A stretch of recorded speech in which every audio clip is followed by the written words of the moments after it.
السلام علیکم ورحمۃ اللہ وبرکاتہ۔ بسم اللہ الرحمن الرحیم۔ شروع اللہ کے بابرکت نام سے جو بڑا مہربان نہایت رحم کرنے والا ہے۔ دوستو، آج حج کے متعلق ایک انتہائی عجیب و غریب واقعہ آپ کے گوش گزار کرنا چاہتا ہوں۔ ربیع بن سلیمان رحمہ اللہ تعالی کہتے ہیں کہ میں حج کے لیے جا رہا تھا، میرے ساتھ میرے ساتھی بھی تھے۔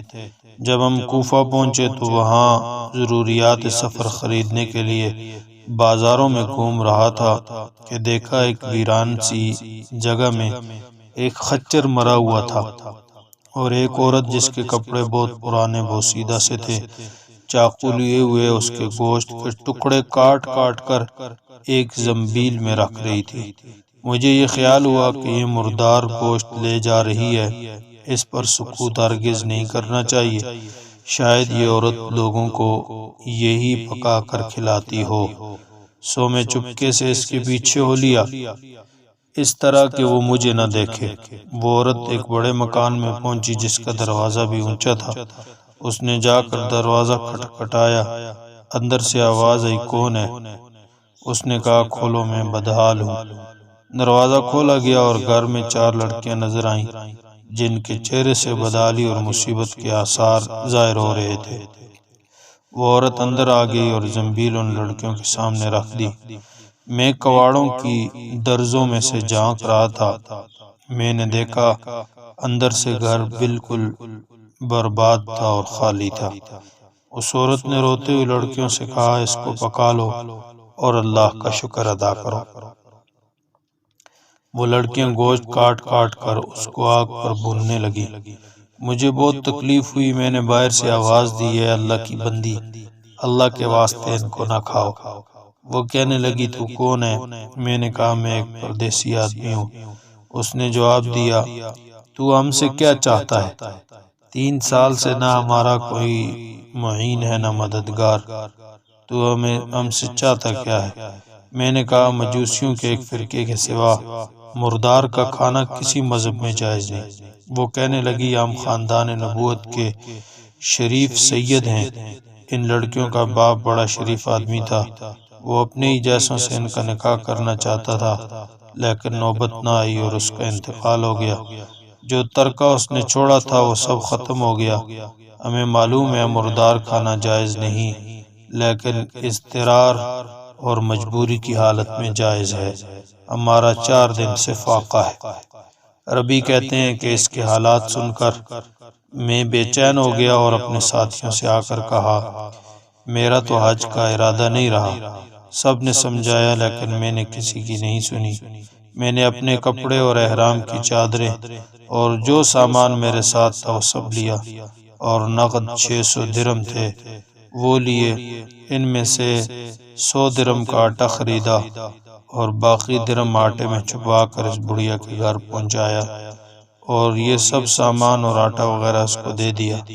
اس نے شکریہ ادا کیا اور کہنے لگی، اے ابن سلیمان، اللہ تیرے اگلے پچھلے گناہ معاف فرمائے اور تجھے حج کا ثواب عطا کرے اور اپنی جنت میں تجھے جگہ عطا فرمائے اور ایسا بدل عطا فرمائے جو تجھے بھی ظاہر ہو جائے۔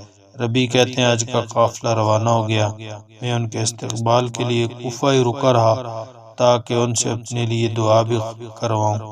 جب حجاج کا ایک قافلہ میری آنکھوں کے سامنے سے گزرا تو مجھے اپنے حج سے محروم رہ جانے پر بہت افسوس ہوا اور رنج سے میرے آنسو نکل آئے۔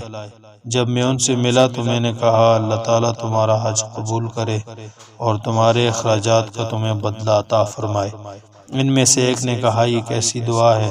میں نے کہا، اس شخص کی دعا جو دروازے تک کی حاضری سے محروم ہو۔ وہ کہنے لگے، بڑے تعجب کی بات ہے، اب تو اس سے بھی انکار کرتا ہے کہ تو ہمارے ساتھ عرفات کے میدان میں نہ تھا، تو نے ہمارے ساتھ رمی جمرات نہیں کی، تو نے ہمارے ساتھ طواف نہیں کیے۔ میں اپنے دل میں سوچنے لگا، یہ اللہ کا لطف ہے، اتنے میں میرے شہر کے حاجیوں کا قافلہ آ گیا۔ میں نے کہا، اللہ تعالیٰ تمہاری سعی مشکور فرمائے، تمہارا حج قبول فرمائے۔ وہ بھی کہنے لگے، تو ہمارے ساتھ عرفات میں نہیں تھا، رمی جمرات نہیں کی، تو نے ہمارے ساتھ، اب تو انکار کر رہا ہے۔ ان میں سے ایک شخص آگے بڑھے اور کہنے لگے، بھائی انکار کیوں کرتے ہو؟ تم ہمارے ساتھ مکہ میں تھے اور مدینہ میں تھے۔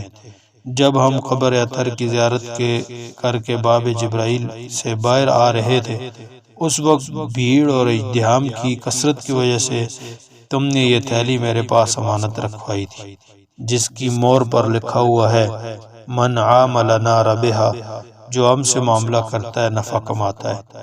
اس نے کہا یہ لو اپنی تھیلی واپس۔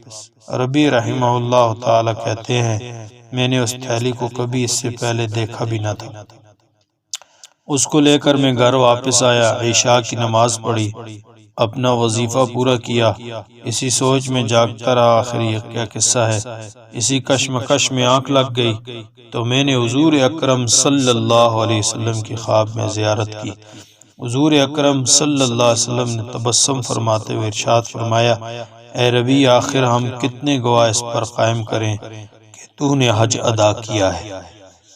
تو مانتا ہی نہیں۔ بات یہ ہے کہ جب تو نے اس عورت پر جو میری اولاد میں سے تھی خرچ کیا اور اپنا حج کا ارادہ ملتوی کیا تو اللہ نے اس کا نعم البدل تجھے عطا فرمایا۔ اللہ نے ایک فرشتہ تیری صورت میں بنا کر اس کو حکم دیا کہ وہ قیامت تک ہر سال تیری طرف سے حج کیا کرے، اور دنیا میں تجھے یہ عوض دیا کہ 600 درہم کے بدلے 600 دینار اشرفیاں عطا کی۔ ربی رحمہ اللہ تعالی کہتے ہیں کہ جب میں سو کر اٹھا تو اس تھیلی کو کھول کر دیکھا تو اس میں 600 اشرفیاں موجود تھی۔ اللہ پاک ہر ایک کو غریبوں اور محتاجوں پر خرچ کرنے کی توفیق عطا فرمائے۔ وما علینا الا البلاغ۔